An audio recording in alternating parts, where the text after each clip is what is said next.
les a toujours pas, nos autocollants, là? Si, ils sont sur les vitrines des libraires partenaires. Mais on les a fait, c'est artisanal ou c'est officiel? C'est officiel artisanal. Voilà, alors c'est Nathalie Iris, notre libraire du jour, qui habite à la Garenne-Colombes, région parisienne. 539 livres, William, depuis cette rentrée de janvier. 3 coups de cœur de Nathalie, un thriller et 2 romans, dont celui d'Angela Hutt qui s'appelle Mentir n'est pas trahir, édition Quai Voltaire. C'est une mésaventure qui arrive à des millions de Français, William. Mallarmé disait la chair est triste, hélas, le grand Mallarmé. Je rajouterais que la chair est triste et la chair est faible quand il s'agit d'un homme face à la tentation. Regardez, résumé.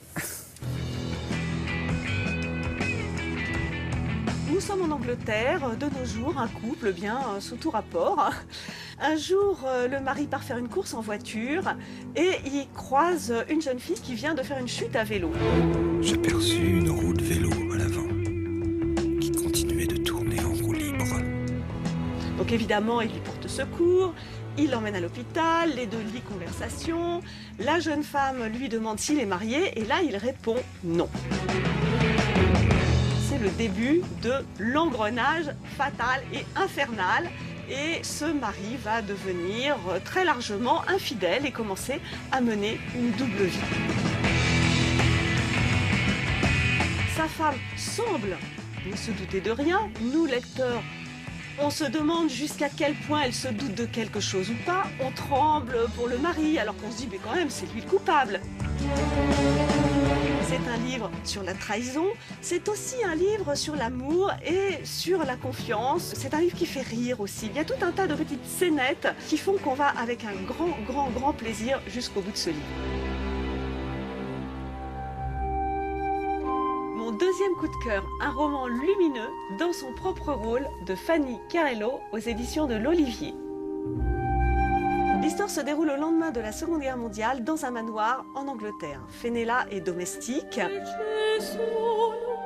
jour, la propriétaire reçoit une lettre qui est adressée à son nom, mais en fait, il s'agit d'un homonyme.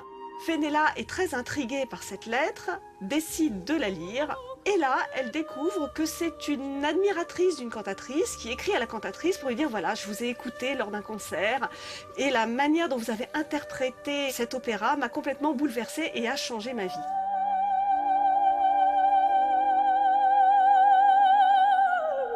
Le livre raconte une amitié complètement improbable entre Fenella et Jeannette, qui est l'auteur de cette lettre.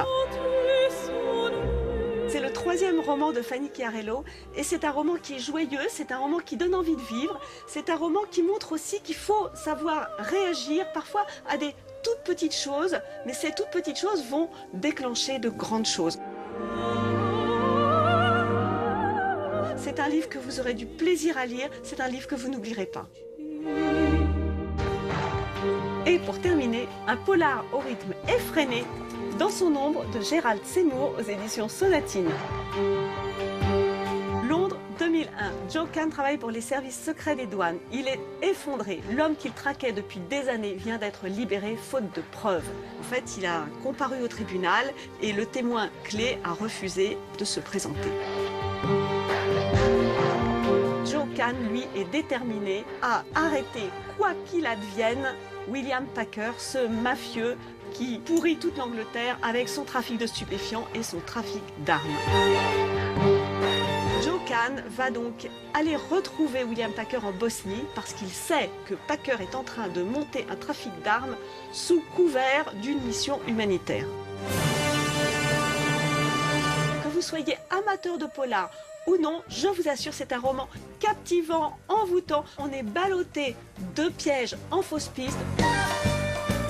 Vous n'aurez qu'une seule envie, découvrir rapidement la fin de l'histoire qui, je vous le garantis, est très originale.